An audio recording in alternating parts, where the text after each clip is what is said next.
Olá, tudo bem com você?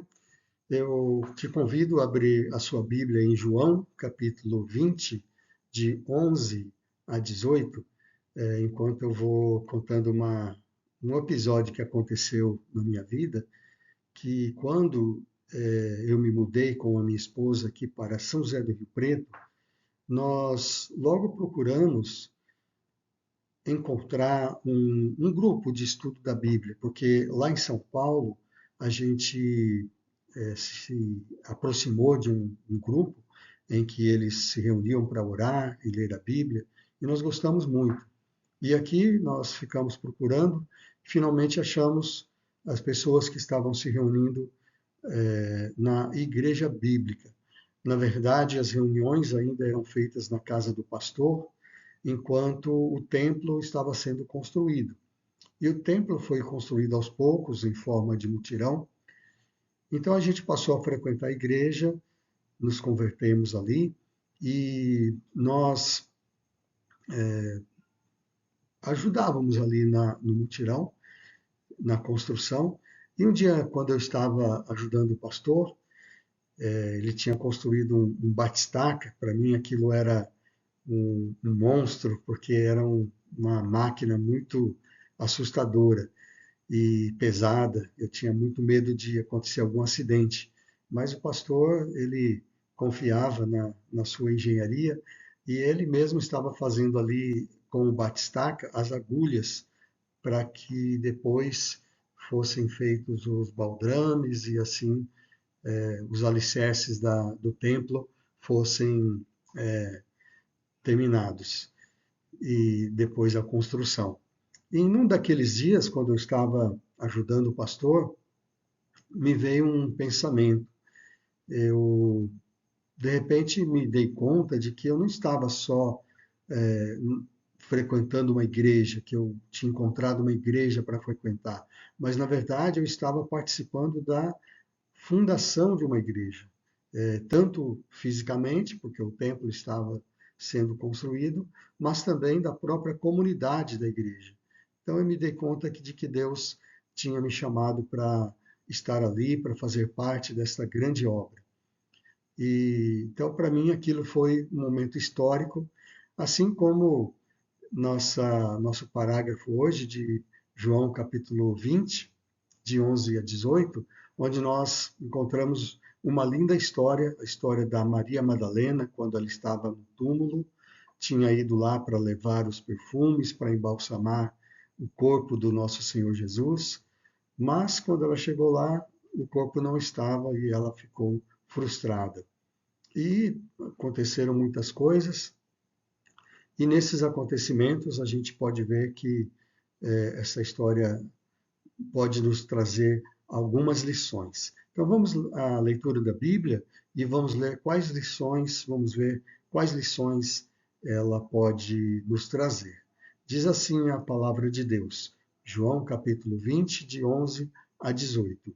Maria, entretanto, permanecia junto à entrada do túmulo, chorando. Enquanto chorava, abaixou-se e olhou para dentro do túmulo e viu dois anjos vestidos de branco, sentados onde o corpo de Jesus fora posto, um à cabeceira e outro aos pés. Então eles lhe perguntaram: Mulher, por que choras? Ela respondeu: Porque levaram meu Senhor e não sei onde o puseram. Tendo dito isto, voltou-se para trás e viu Jesus em pé, mas não reconheceu que era Jesus. Perguntou-lhe Jesus: Mulher, por que choras? A quem procuras? Ela, supondo ser ele o jardineiro, respondeu: Senhor, se tu o tiraste, dize-me onde o puseste, e eu o levarei. Disse-lhe Jesus: Maria. Ela, voltando-se, lhe disse, em hebraico, Rabone, que quer dizer mestre. Recomendou-lhe Jesus: Não me detenhas, porque ainda não subi para meu Pai, mas vai ter com meus irmãos e dize-lhes: Subo para meu Pai e vosso Pai, para meu Deus e vosso Deus. Então saiu Maria Madalena anunciando aos discípulos: vi o Senhor, e contava que ele lhe dissera estas coisas.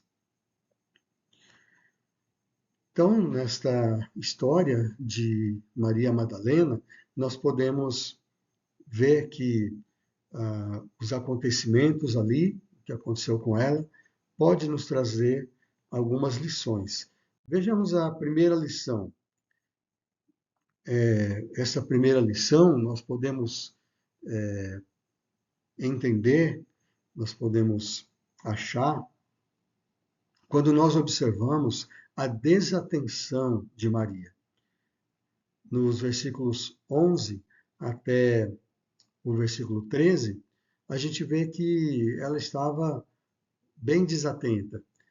Ali diz que ela permanecia à entrada do túmulo, chorando, e aí, quanto mais ela chorava, ela ficava desesperada, e ela olhou e observou que na, no túmulo, ali no túmulo, ela deu uma olhadinha para lá e viu que havia dois anjos. Os anjos estavam vestidos de branco, um estava sentado na cabeceira e outro aos pés de Jesus. E aí eles perguntaram: por que você está chorando, mulher? E ela respondeu: levaram o meu Senhor e eu não sei onde o puseram. Ela nem percebeu que estava conversando com anjos. Ela não achou estranho nem nada. Eu acho que ela estava tão angustiada com tudo aquilo, a sua frustração de não ter encontrado o corpo de Jesus, que ela então nem percebeu que estava conversando com o anjo. Ela estava muito desatenta ali ao que estava acontecendo ao seu redor. Isso lembra da história do Balaão, e que, né, daquela história do Antigo Testamento, lá em Números, que ele conversou com um jumentinho. É interessante essa história, né? Um pastor sempre dizia que o mais incrível nessa história não é que o Balaão tenha conversado com um jumento, ou não é que o jumento tenha falado, mas é que o Balaão, na verdade, o mais incrível nisso tudo é que o Balaão conversou com o jumento, a jumenta, e ele nem percebeu que estava conversando com uma jumenta. Então, essa história também é muito interessante. Aconteceu mesmo com o Balaão. Acho que ele estava tão zangado com a jumenta que ela falou e ele começou a discutir com ela e nem percebeu. Então, isso acontece às vezes conosco e aconteceu com Maria Madalena, conversando ali com os anjos, nem percebeu que estava conversando com anjos. Também, quando o Senhor Jesus ele conversou com Nicodemos, quando Nicodemos foi procurá-lo, Jesus disse que ele estava falando do novo nascimento para o Nicodemos, e Jesus disse para ele: olha, o vento, ele deu um exemplo ali, o vento ele sopra onde quer, e você não sabe de onde que ele vem e nem para onde vai. E assim é todo que é nascido do Espírito. Isso ele disse lá em João, capítulo 3, versículo 8. E, conforme o que Jesus está dizendo, a gente pode entender que, na verdade, isso acontece porque o mundo, em geral, ele não entende, ele não dá atenção para aqueles que são nascidos de novo, aqueles que estão com o Espírito Santo e nascidos do Espírito Santo. Então, eles são como o vento, como o próprio Espírito é. O nome Espírito é justamente isso: é um vento, é um sopro, um suspiro. E o vento, assim como o vento sopra e a gente não sabe de onde que ele vem, nem para onde vai, mas a gente sente o vento, a gente sabe que ele existe, assim também é todo que é nascido do Espírito. Então, há muitas pessoas que estão nascidas do Espírito, muitos crentes em Jesus, andando no mundo, só que o mundo não percebe, o mundo está assim como Maria Madalena, assim como Balaão, está desatento, não sabe exatamente o que está acontecendo, não percebe e segue a sua vida. Então, essa desatenção, ela é, na verdade, uma coisa comum, muito mais comum do que deveria ser. E às vezes até com os crentes isso também acontece. O Isaías, lá quando ele estava falando a sua profecia sobre o servo que viria, sobre o Messias, lá em Isaías 53:1, ele disse: Quem creu em nossa pregação e a quem foi revelado o braço do Senhor? E assim ele diz então que quando Jesus viesse, quando o Messias viesse, as pessoas não iam acreditar, não iam dar atenção à sua pregação. E assim tem sido também, o mundo não tem crido, não tem atentado para a importância da pregação do Evangelho e daqueles que vivem para o Evangelho, a maneira como eles vivem. Infelizmente, as pessoas têm ignorado, têm estado desatentas a isso. E nós, como crentes, precisamos cuidar para que também não andemos desatentos. Jesus, por exemplo, em Marcos capítulo 8, versículos 14 a 18 e 20 a 21, ele alertou os seus discípulos, parece que ele estava bastante irritado com os seus discípulos, porque eles não perceberam, tinha acabado de acontecer um milagre ali da multiplicação dos pães, ele estava no barco com os seus discípulos e estava ensinando alguma coisa para eles, olha, guardai-vos do fermento dos fariseus e do fermento de Herodes, estava falando de coisas espirituais, e os discípulos começaram a conversar entre si, ele está nos repreendendo porque a gente esqueceu de trazer pão. E acabou de acontecer ali um milagre, uma multiplicação de pães. Então Jesus falou para eles, parece aqui para mim que era um tom meio irritado com eles, decepcionado de verdade, porque ele disse, olha, vocês têm coração endurecido, vocês têm olhos e não enxergam, não vedes, têm ouvidos e não ouvis. E aí ele fala então das histórias. E por que vocês não estão percebendo que eu não estou falando do pão físico, mas eu estou falando do fermento da doutrina dos fariseus e de Herodes? Então, quando a gente observa o que aconteceu com Maria Madalena, dela não ter percebido ali a presença dos anjos, por causa da sua angústia, a gente então aprende também essa lição, que a gente precisa ficar mais atento aos sinais que o Senhor está nos dando. Às vezes a gente está tão angustiado ou tão preocupado com outras coisas da vida que os sinais que o Senhor está nos dando estão ao nosso redor e a gente não percebe. A gente não percebe que Deus ele tem os planos para nossas vidas e a gente só consegue de fato ficar atento quando a gente ora fielmente, periodicamente e quando a gente está constantemente lendo e meditando na Bíblia, na palavra de Deus. E assim a gente pode ficar então mais atento, mais consciente das coisas que estão acontecendo ao nosso redor e de como Deus tem trabalhado em nossa vida. Uma segunda lição que a gente pode aprender aqui nesta linda história da Maria Madalena é quando a gente observa a imaginação de Maria, como ela tinha imaginação. Ali nos versículos 14 até o 16, a gente vê que ela continuou chorando ali e ela olhou para trás e viu Jesus. Jesus estava em pé atrás dela, mas ela não reconheceu, ainda estava desatenta, não reconheceu que era Jesus. E aí Jesus perguntou para ela: Por que você está chorando? A quem que você está procurando? E ela deduziu que era o jardineiro. Ela, supondo que era o jardineiro, ela perguntou: Senhor, se tu tirasse, diz onde o Senhor o pôs, onde o puseste, e eu vou levá-lo. E aí Jesus, então, falou o nome dela, e só então ela reconheceu que era Jesus e quis então abraçá-lo. Ela disse Rabone, em hebraico, que quer dizer mestre. E então a gente vê aqui na atitude de Maria, nas palavras dela, como está narrado aqui, que ela tinha uma grande imaginação.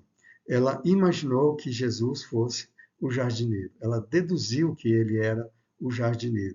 Ela não perguntou quem é você, você é o jardineiro. Ela já disse logo, Senhor, né, já é, assumindo que ele era o jardineiro, se tu o tirasse, diz onde o Senhor o pôs e eu vou levar ele. Então, outra é, vamos dizer assim, armadilha aí da sua imaginação, eu fico pensando como é que ela ia levar Jesus, né? Ela, talvez ela se encheu ali de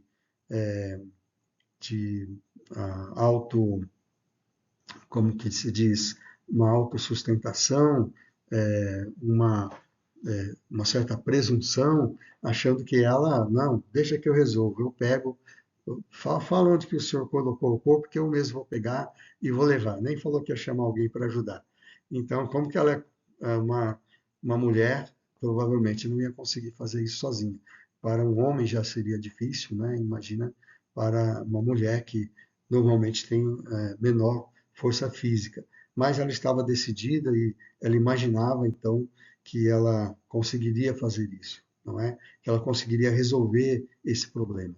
Então aí a gente vê a imaginação de Maria e a gente pode, então, observando isso, a gente pode aprender também essa lição. Muitas vezes nós também ficamos imaginando coisas, supondo, em vez de pesquisarmos. Eu lembro de uma história engraçada que o pastor Alden nos contou uma vez.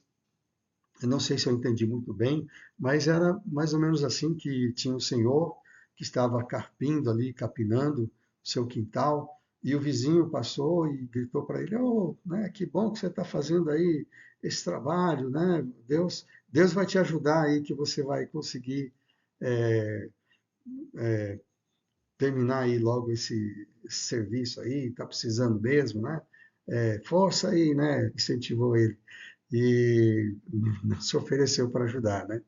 Mas aí o rapaz, né, o senhor que estava lá, ele era bem humorado e ele disse assim: é, não é Deus que vai me ajudar, é o contrário, é eu que estou ajudando Deus. Enquanto eu estava deixando nas mãos de Deus, olha só como é que ficou aqui, né? Eu deixei nas mãos de Deus e ficou desse jeito. Agora eu tenho que ajudar Deus aqui a resolver esse problema. Então, de fato, né, ele tinha que ajudar a Deus nesse sentido, porque se ele deixasse nas mãos de Deus, o mato ia crescer. Então, o que ele estava fazendo era dando uma forcinha ali para Deus. Então, isso é claro uma brincadeira dele, mas de fato a gente tem que fazer alguma coisa e não esperar que Deus vai fazer tudo por nós. E então esta história aí, né, apesar de ser uma brincadeira, mas ela pode também revelar muitas vezes que as pessoas se acham, como se diz, que tem que fazer alguma coisa e que podem fazer mais do que Deus. Algumas pessoas dizem, não em tom de brincadeira, mas falando sério, dizendo que não devem esperar nada de Deus e que vão fazer tudo sozinho, como se dissessem, eu não preciso de Deus, eu só preciso trabalhar e só preciso fazer aí as coisas, não preciso ficar buscando Deus, indo na igreja, lendo a Bíblia, o que eu preciso mesmo é trabalhar. Mas eles se esquecem que é Deus que, na verdade, supre a saúde, é Deus que dá a vida, e as pessoas não podem ser presunçosos, né, achando que podem fazer as coisas sem Deus. É isso que Tiago fala em capítulo 4 do seu livro de Tiago, capítulo 4, versículos 13 e 14. Ele alerta as pessoas dizendo: olha, vocês aí que dizem, eu vou acordar amanhã e eu vou fazer tal coisa, eu vou viajar para a cidade tal, eu vou negociar, vou fazer isso, vou fazer aquilo. Ele fala, não, você não deve dizer assim, você Você não sabe o que vai suceder amanhã. Você nem sabe se vai estar vivo, né? Em vez disso, você devia dizer: se o Senhor quiser, eu vou fazer isso, vou fazer aquilo. Então ele diz ali: vocês são apenas como uma neblina que aparece por um instante e logo se dissipa. Mas as pessoas têm muita imaginação, as pessoas presumem que podem fazer as coisas e talvez um pouquinho disso era o que estava acontecendo com Maria Madalena, achando que poderia resolver a situação, olhando Jesus e já assumindo que ele era o, o jardineiro, a pessoa que cuidava ali do sepulcro. Então a gente pode também aprender esta lição. A gente não deve então fazer aprendendo essa lição, a gente vê que não deve ficar fazendo suposições, mas a gente deve esperar tudo em Deus. E Jesus, ele diz é, exatamente isso, por exemplo, em Lucas, capítulo 12, versículo 40, Lucas 12, 51, Lucas 13, 2, todos eles falam um pouco sobre isso. Em 12, 40, ele fala para nós ficarmos atentos, porque a gente não sabe que hora o Senhor vai voltar, que hora Jesus vai voltar. Então, a gente não deve ficar imaginando que ele vai demorar para voltar. Pode ser que sim, mas a gente não sabe. E a gente não sabe a que hora vem. E a gente não deve supor, como diz lá em Lucas 12, 51, que Jesus veio para trazer paz à terra. Então a vida do cristão não é um mar de rosas. Ele disse: olha, eu não vim para trazer paz, eu vim para trazer divisão. Então a vida cristã, ela é difícil.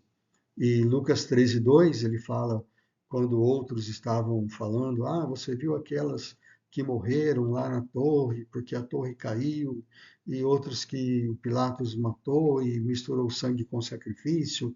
E Jesus falou: vocês acham que eles eram mais pecadores do que vocês? Não eram, não, porque se vocês não se arrependerem, todos igualmente vão perecer. Então a nossa imaginação tem que ter limite, não é? A gente não deve ficar supondo coisas sem saber, ao contrário, a gente deve procurar conhecer a palavra de Deus.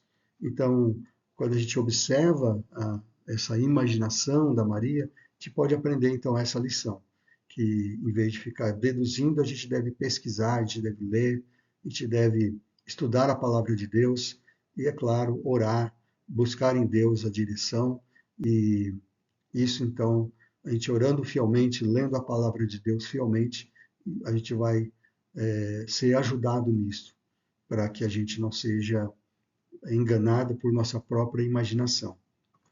E há uma terceira lição aqui também na história da Maria Madalena, que é a missão da Maria Madalena. Quando a gente observa a missão da Maria Madalena, a gente também pode aprender uma lição, que ali nos versículos 17 e 18, Jesus diz para ela: olha, não me detenhas. E a gente poderia, isso poderia ser traduzido também: não me toques, né? Não era para ela nem tocar em Jesus, porque ele disse: porque eu ainda não subi para o meu Pai, mas vai ter com meus irmãos. Ele disse: vai lá e fala que eu estou subindo para o meu Pai e o Pai deles, para o meu Deus e o Deus deles, que então Jesus assumindo ali que era irmão deles, que era o mesmo Deus que ele servia, e ele disse: olha, eu preciso ainda subir para o meu Pai. E por isso ele não queria que a Maria nem o tocasse até aquele momento, porque ele ainda não tinha subido para completar a sua missão. Então, Maria, então, ela obedeceu, né? E foi lá, subiu correndo, né, para anunciar aos discípulos que ela viu o Senhor e falou tudo que ele tinha dito para ela. A gente vê então que a missão da Maria Madalena era uma missão bem simples, era só ir lá e contar que tinha visto Jesus, o que tinha acontecido e o que ele tinha falado. Era isso que Jesus esperava da Maria Madalena. Eu acho que nessa hora ela largou os perfumes lá e nem se preocupou mais com isso, mas foi cumprir a sua missão. Aqui então a gente vê que quando Jesus disse para ela não o deter, para ela não tocar, eu acredito que provavelmente ele estava se referindo ao que diz lá em Hebreus, capítulo 9, versículos 11 e 12, que lá diz que ele, como sumo sacerdote, ele subiu ao tabernáculo, entrou no tabernáculo, não o tabernáculo feito por mãos humanas, esse, né, o templo que foi construído, que tinha lá a Arca da Aliança, onde o sacerdote entrava uma vez por ano com sangue para fazer a expiação por ele e pelo povo. Então, ali em Hebreus, ele diz que quando ele, subentende aqui quando ele foi crucificado, então ele subiu levando o seu próprio sangue. É claro que eu acho que simbolicamente, eu acho que não fisicamente o sangue, mas ele já tinha derramado sangue ali. Então ele foi lá se apresentar com esse sangue, que era o próprio sangue dele, né? O sangue de Jesus derramado. E assim então ele estava obtendo a nossa redenção. Então acredito que Jesus esteja falando com Maria, nem me toque agora porque ainda eu preciso fazer isso. E se ela o tocasse, ele estaria impuro para fazer isso lá no céu. Então acredito que nesse meio tempo Jesus tenha subido ao céu e feito o que diz lá em Hebreus capítulo 9, versículos 11 e 12. E a gente vê então, pensando na Maria, que ela não devia ficar se detendo ali em lamentações e nem era hora de comemorar ainda, né, abraçando Jesus, apesar da grande vitória, mas ainda ela precisava, em primeiro lugar, cumprir a sua missão. Então, isso é uma lição para nós, que nós também devemos cumprir a nossa missão. Não é tempo de se lamentar, e muitas comemorações a gente deixa para depois, mas a gente precisa, em primeiro lugar, pensar o que Deus quer de nós e, e também a gente vê que a nossa missão, por outro lado, ela é bem simples, ela é bem, para algumas pessoas, é uma missão, vamos dizer assim, mais importante, como Paulo, né?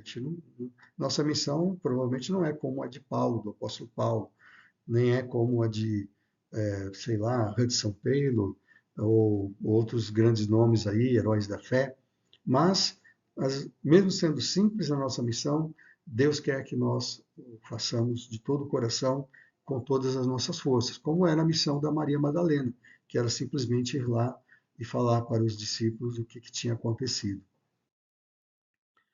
Então, o Jesus, por exemplo, ele fala isso em Mateus capítulo 6, 25 e 33, no Sermão da Montanha, que não é para a gente andar ansioso, né, com as coisas da vida, mas é para a gente buscar em primeiro lugar o reino de Deus e a sua justiça, e todas essas coisas vos serão acrescentadas, né, serão acrescentadas. Então, andar ansioso, é, ou, por outro lado, também, não diz aqui, mas andar, ele diz em outro lugar, andar tão preocupado com as coisas do mundo, é como a gente está crescendo entre os espinhos e eles vão nos sufocar. Então, a gente tem que buscar, lá diz em Mateus 6,33, buscai, pois, em primeiro lugar o seu reino e a sua justiça, e todas estas coisas vos serão acrescentadas. O Paulo também tem uma postura semelhante lá em Filipenses capítulo 4, versículos 2, 6 e 9. Ele fala de duas mulheres, a Evódia e a Sintique, diz que elas devem andar concordemente no Senhor. Não sei se elas estavam discordando ou não, mas era para andar concordemente. E para não, no contexto, ele diz: não andem ansiosos de coisa alguma. Em tudo, porém, sejam conhecidas diante de Deus as vossas petições pela oração, pela súplica, com ações de graça. E a paz de Deus, que excede todo entendimento, guardará os vossos corações e as vossas mentes em Cristo Jesus. E no final, ali no versículo 9 desse contexto ali, ele diz: olha, o que vocês aprenderam e receberam, ouviram e viram em mim, então isso praticai, e o Deus da paz será convosco. Então, é mais ou menos essa tônica também de Paulo, em vez de andar ansioso ou preocupado com isso ou com aquilo, com fofocas, né, coisas assim, ou qualquer outro tipo de preocupação, para a gente buscar o reino de Deus, ou seja, praticar aquilo que a gente tem aprendido e ouvido. Então, é uma missão que, que nós temos, e quando a gente observa, então, a missão que foi dada para Maria Madalena, a gente compreende que a nossa missão também pode ser uma missão bem simples, como simplesmente testemunhar aquilo que nós temos visto e ouvido. E deixa, então, o futuro, a, as, e que a germinação do fruto, né, daquilo que a gente faz em prol do Evangelho, deixa nas mãos poderosas de Deus. Concluindo, então, irmãos, a gente vê que nessa história da Maria Madalena, que naquele dia da ressurreição do nosso Senhor Jesus, observando tudo aquilo que aconteceu, a gente pode assimilar pelo menos esses três ensinamentos. A desatenção da Maria, a sua imaginação e a sua missão que foi dada a Jesus. Então, tudo isso nos ensina que nós também devemos ficar atentos, não ficarmos imaginando coisas desnecessárias, nem sermos presunçosos, achando que nós podemos resolver tudo sozinhos, mas confiar na palavra e nas promessas de nosso Senhor. E assim nós podemos cumprir melhor, da melhor forma possível, a nossa missão. Que seja assim, então, para conosco, que Deus nos abençoe e nos ajude a cumprir a nossa missão. Fiquem com Deus. Até a próxima.